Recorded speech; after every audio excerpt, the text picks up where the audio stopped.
And I first wanted to start off with one that I have made personally. And the money mistake that I'm talking about is student loans. In fact, the average student or the average person that goes to college comes out of school, get this, with about $32,000 worth of student loans. That is, uh, that's remarkable and that's astonishing in all the wrong ways. The reason I say that is because when we go into college, the average age is usually around 18, 19 years old. They cannot approve us for, let's say, a mortgage payment. Seldom do they approve us for a car payment. And if they approve us for a car payment, you're going to get approved for some type of Hyundai Sonata. Or you're going to get approved for a Kia Rio. I think they still make those. What? 18, maybe $19,000? But when you're signing on the dotted line right out of high school, you barely have a credit card to your name. You barely have a savings account open. You don't know what the stock market is. You don't have a 401k under your name. You don't have an IRA plan. But yet they actually want to sign us up for a student loan. And again, $32,000, that's a regular 4-year degree in some areas. If we're talking about possibly an 8 or a 9-year degree, that's well over the $100,000, $200,000 mark. Now you're probably wondering, well, don't we need doctors? Don't we need lawyers? Yes. Let's set them aside because there are some people that need to have some form of education in order to be able to do their jobs.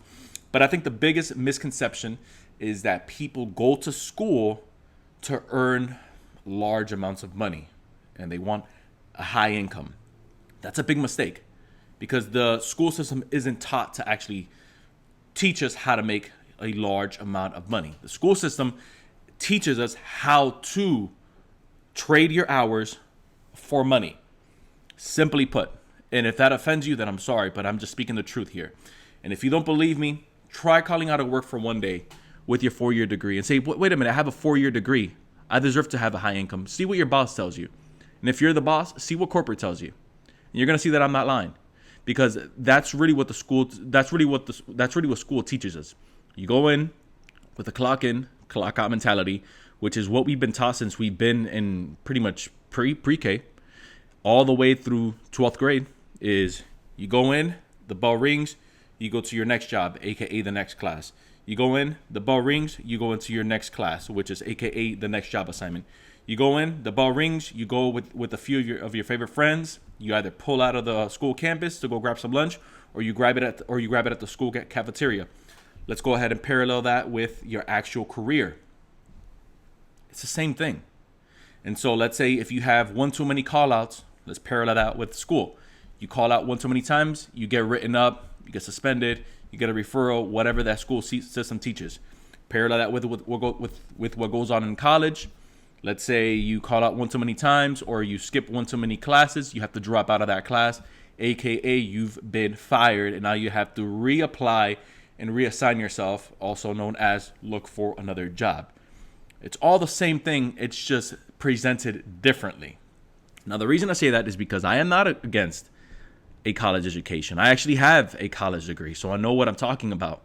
I have a college degree in business management with a minor in healthcare administration, which is where I spent a good amount of my years working until I realized that if I wanted to do something worthwhile and impact more lives, I'll save you the story, I would have to drop out of my job and start my own business. We'll leave that for another segment. Now, if we're looking at the $32,000 a year, again, this is average. The average salary out of college is right around $45,000. If that's $45,000, then we're still not accounting for you still having to pay that debt down. We're not accounting for you having to now go find an apartment to live in. We're not accounting for if you buy a house.